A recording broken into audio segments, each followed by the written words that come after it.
palengke. Yung 2,000 ko guys, ganito lang yung aking nabili.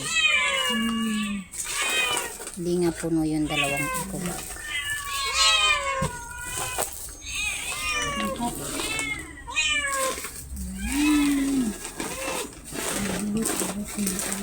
Tingnan natin guys kung ano yung laman. Una, ito yung crispy fries. Halos lahat ng mga binili ko ay nakalagay guys sa paper bag. At yung iba naman ay sa cup. Next, yung tinapay. Yan, nakatulog ba ito doon? Inside mother.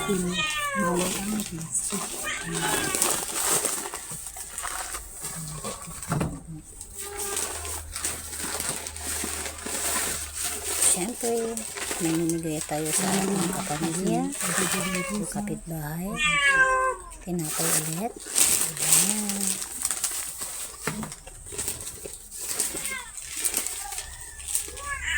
Ayan. At ito ay para sa mga ninyo. Tinapay din.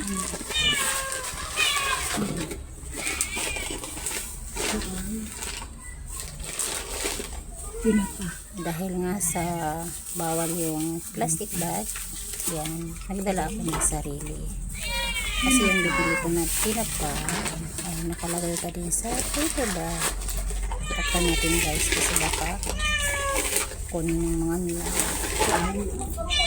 Ito isa pa, plastic din. Kasi naka-paper bag yung pinili. Amoy, pet excited na yung aking mga alaga.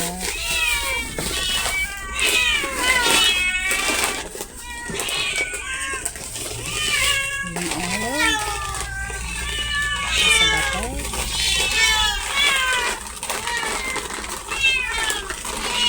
Ano yan? Ito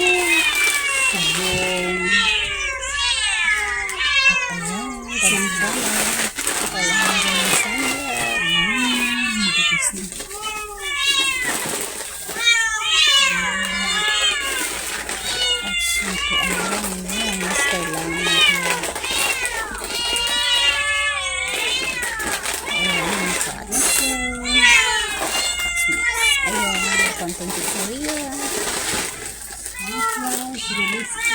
That's nice, so that's coffee, some coffee lover, balik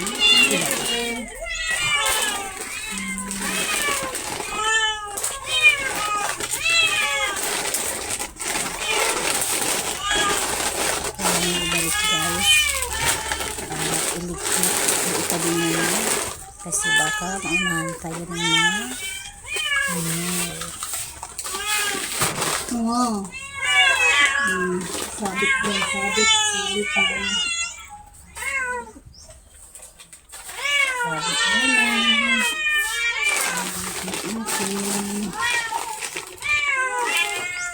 Sunblock.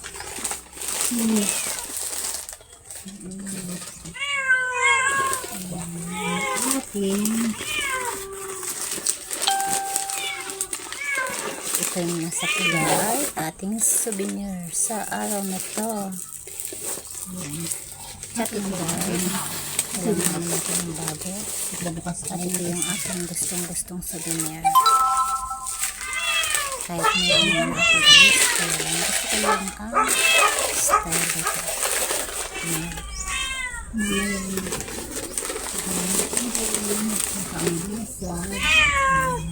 Tago mo, baka mabasag. Makaama ko ba yung aking aking bibigay sa mga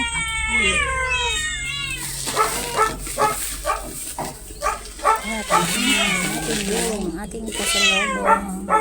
Bigyan ko na siya guys ng pasalubong. Yan po ang sila. Excited. Ayan sila guys. So yung hinahanap. Pagdating ko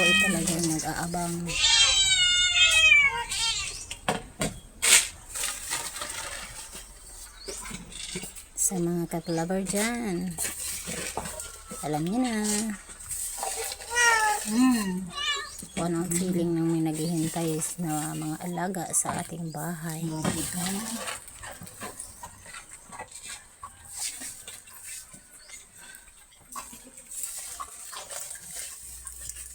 Diba, nakakawala ng pagod kung makita silang ganyan kasaya. Kung minsan guys, bigyan sila ng afford yung all age. Guys, Kasalo po. thank you so much for all the support. O diba? God bless. Have a nice day, guys.